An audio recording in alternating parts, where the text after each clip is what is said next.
وأحل الله البيع وحرم الربا وأحل الله البيع وحرم الربا. السلام عليكم ورحمة الله وبركاته.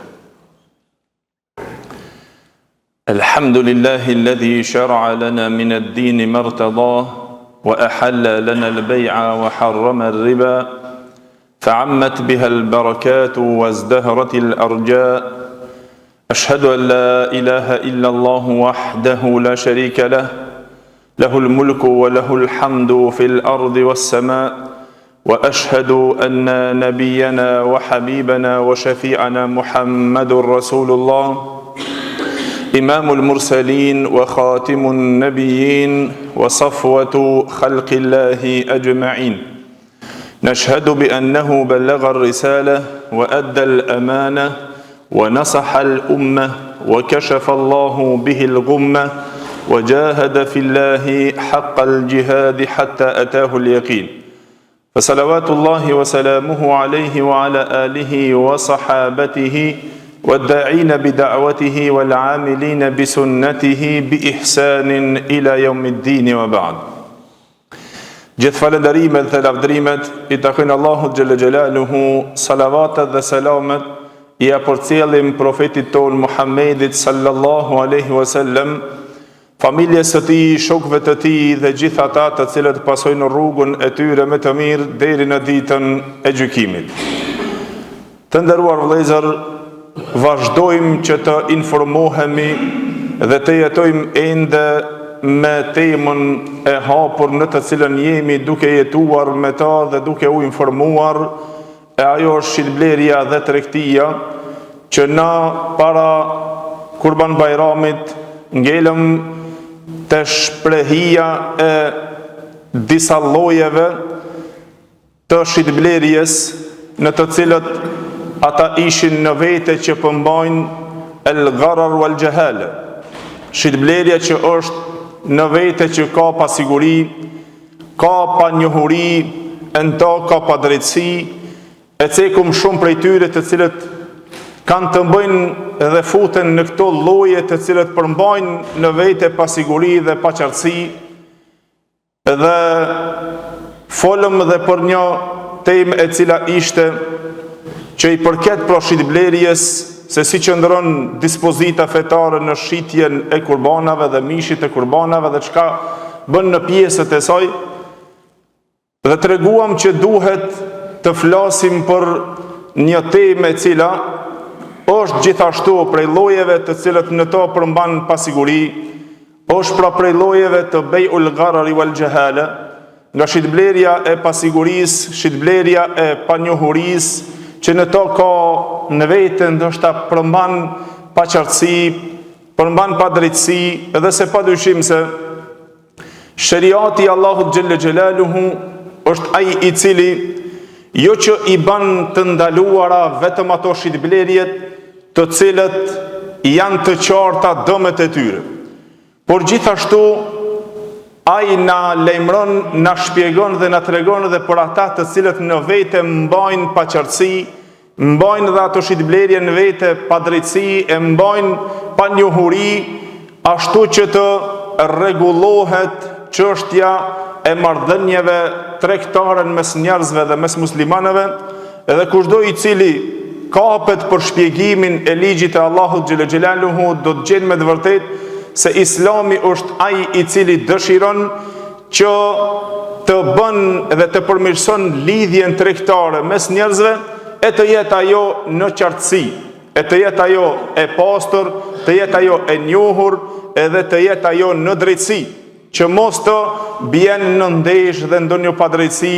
që të hahet malli I njëri tjetrit, por është gjithherë në qartësi dhe është në drejtësi. E mu përa, prej shitblerjeve të ndaluara o vëllezër në të cilën folëm, që kanë të bëjnë pra prej atyre të cilët kanë ta pasiguri dhe pa njohuri, e ajo është edhe një lloj prej tyre të cilën thamë se ajo bëhet edhe më herët është bërë më shumë kur kanë qenë njerëzit që u merrnin me kafshët. Dhe se padyshim se ato të cilët merren me kafshët, pra shtëpijake, ken ato dhen, ken ato dhi, lopë e kështu me radhë, bullica, gjitha ato të cilët kanë të bëjnë pra që Allahu xhelaluhu i ka nënshtruar për jetesën dhe për dobin e jetesës së njerëzimit, padyshim se ato duhet që të mirëmbahen, e për të mirëmbajtur dhe për të ruajtur ato duhet të shumë fishohen. Por për në shumë fishimin e tyre, dietarët e vëllezër folën për një dispozit dhe një vendim se si qëndron çështja e shumë fishimit të tyre kur vjen nevoja për të i qiftëzuar ato edhe për të i shumuar ato. Atëherë padyshim se ka ndodhur ose ndodh ende të njerëzit që për të i qiftëzuar dhe për të i shumëzuar ato, atëherë ai që ka mashkullin nga kafshët, ndoshta vendos çmim për qiftëzimin e kafshëve tjera. Dhe mu përket pra lind këtu pyetja se a thua cili është vendimi sheriatik për marrjen e çmimit edhe shitjen e kafshës mashkull. Ka ajo nga mashkulli i lopëve, pra demi, ka ajo nga devet të cilët kanë qenë pra dhe janë në vendet arabe që përdoren, në vendet ku përdoret devja, mashkulli nga devja, ka ajo nga dhënd pra mashkulli nga dhënd dashi, apo nga dhit mashkulli nga dhit cjapi, e kështu me radhë pra nga bullicat mashkulli i bullicave, cila do prej tyre në të cilët përdoret, pra për të i mbajtur kafshët, mbarsimi i tyre, a është i lejuar shitja e këtij mashkullit për të i qiftëzuar për shtimin e kafshëve. E mu për këtë vëllezër kanë ardhur hadithet pejgamberit sallallahu alaihi wasallam. Edhe ky lloj pra quhet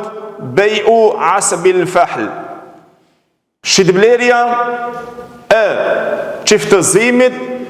apo me çmim e shitjes për të qiftëzuar kafshët tjera me mashkullin nga kafshët. A lejohet që të jepet ai me parë e të lëshohet me parë? Dietarët e vëllezër e shpjeguan se asbul fahl është çdo mashkull nga kafshët. Për cilë do kafshë, në gjuhën arabe i kanë thonë fahl, i thot mashkullit nga kafshët. Edhe pastaj pejgamberi sallam ka ndaluar pra në çështjen e kësaj shitblerje, që të bëhet me shitje kjo pjesë, po si qëndron dispozita sheriatike në kuptimet e haditheve dhe çka folën dietarët në këtë vendim dhe në këtë dispozit, a lejohet që kjo fjala asp në gjuhën arabe thani ka dy kuptime. E para pra të shitet uji i mashkullit nga kafshët, apo të lëshohet pra për qiftëzimin dhe për shumimin e kafshëve,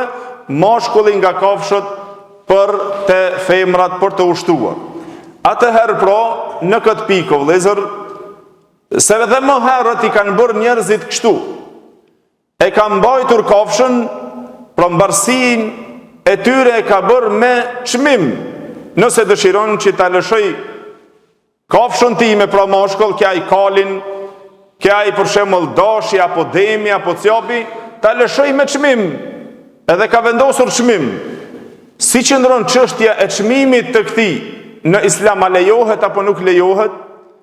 Në ato në të cilën shkuan shumica e dietarëve, xhumhuri i fukahave, sikur që është medhebi Hanefi, medhebi Shafi'i, në atë më të cilën është më saktë nga medhebi Shafi'i dhe medhebi Hanbali, shkuan në atë se nuk lejohet të merret çmim për qiftëzimin e kafshëve, ky që posedon mashkullin nga kafshët që ta lëshon ato dhe të imban me çmim, të imban me shitblerje, të vendos çmim, të thot për shembull, nëse dëshiron ta lëshoj unë ty kështu për 100 euro, apo për 500 euro, apo me dinar, apo me dirhem, e kështu me radhë. Por në këtë pikë, shkuan pra dietarët e shumicës e dietarëve që i cekën pra mëdhëbit Hanefi, Shafii dhe Hambali, duke u argumentuar me hadithet e pejgamberit sallallahu alaihi wasallam, që e transmeton hadithin e parë Imam Buhariu nga Abdullah ibn Umairi radiallahu anhu, i cili tha se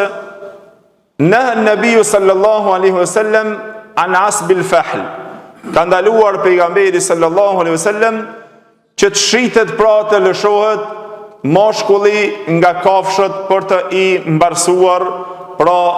kafshët femra, për shtimin e tyre edhe shumimin e tyre. Gjithashtu hadithin tjetër e transmeton Imam Muslimi nga Jabir ibn Abdillah radiallahu anhu, i cili tha se pejgamberi sallallahu alaihi wasallam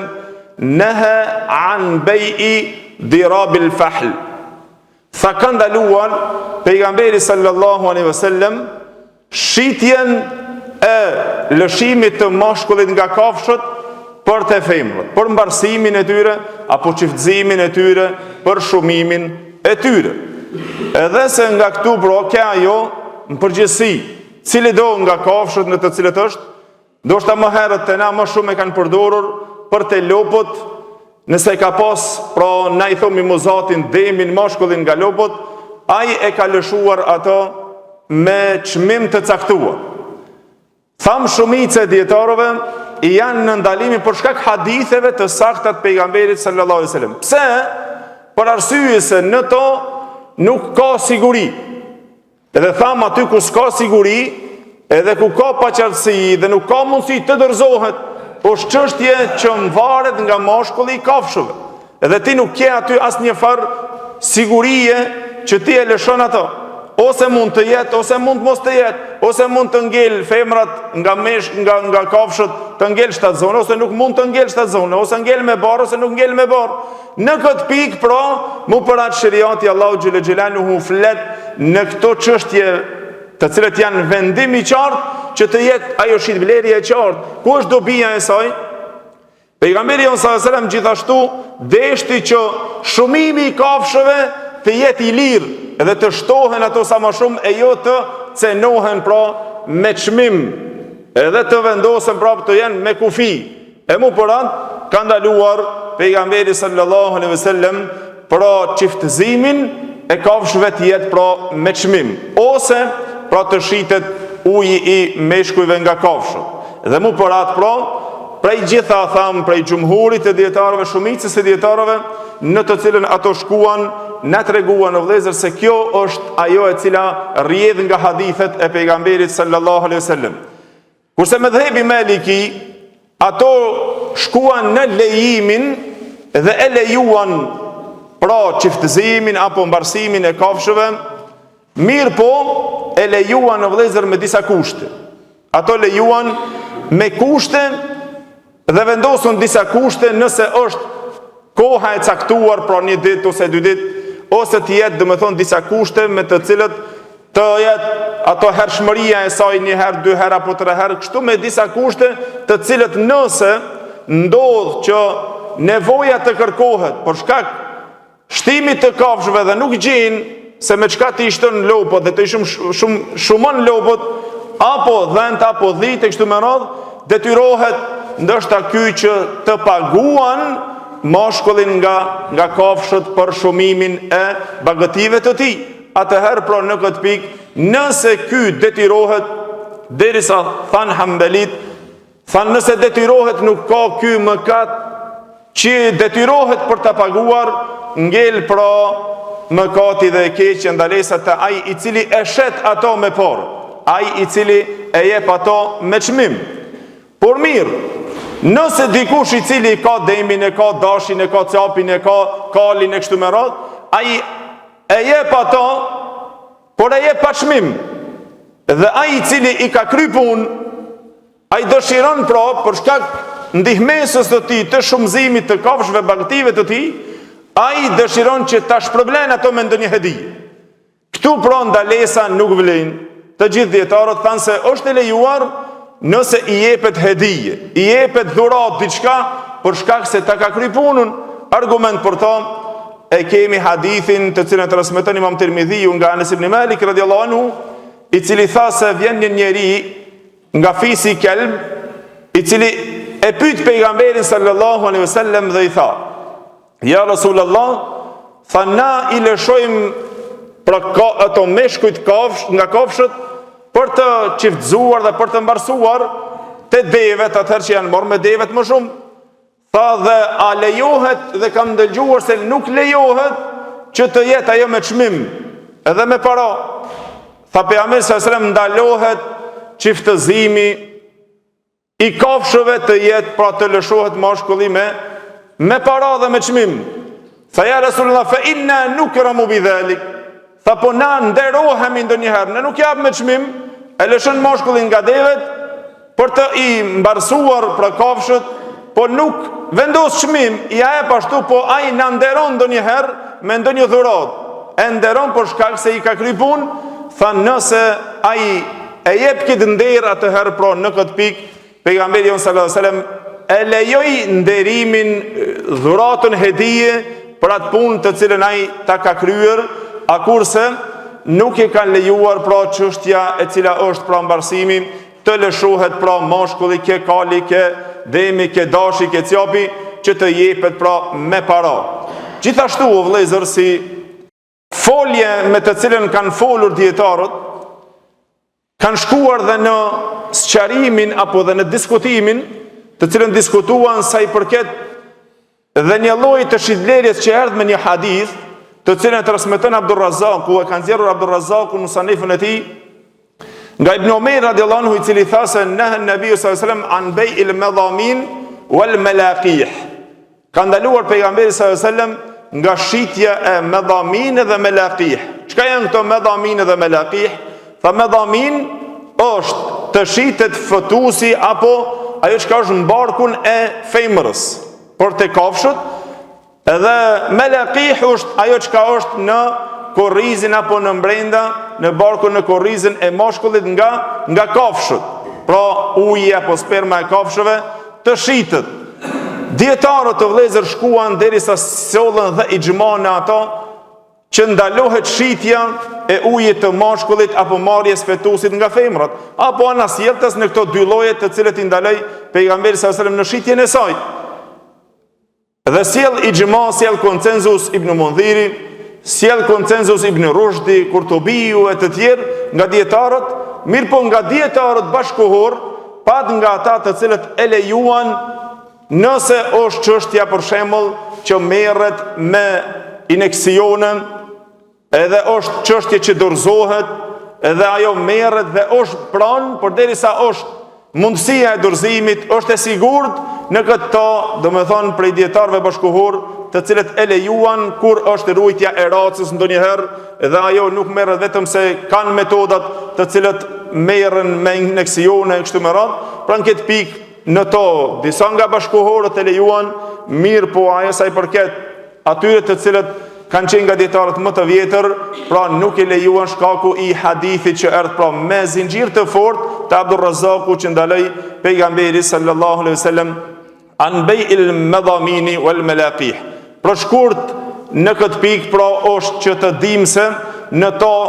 është vendimi sheriatik të shumica e dietarëve, pra lëshimi dhe shumimi me para të kafshët nuk lejohet, se pejgamberi sallallahu alajhi wasallam dashti që shumimi i tyre të jetë i kujdesshëm dhe të shumohen dhe të shtohen bagatit sa më shumë, e jo të cenohet ajo me çmime e me vendosje, domethënë të jetë me para e kështu me radhë, por nevoja ndonjëherë nëse është, thamë se në to domethënë bjen ajo ndalesa me cilën është dhe prej dietarëve si mëdhhebi Maliki, të cilët ato e lejuan me disa kushte. Por ky është ai vendimi që na thamë që të folim edhe në këtë lloj që i përket pra prej llojeve të cilët ndodhin ndoshta në shitblerje, e cila është një shitje jo e qartë, apo në to të ketë panjohuri dhe pasiguri, pa mundësia për dorëzim me kështu me radhë. Lutim Allahun xhelel xhelalu që Allahu të na mëson fenë e tij dhe të na mundëson pasimin e më të drejtës në të cilën Allahu xhelel xhelaluhu na ka porositur. Wa aqulu qawli hadha wastaghfirullaha li wa lakum, alhamdulillahi rabbil alamin.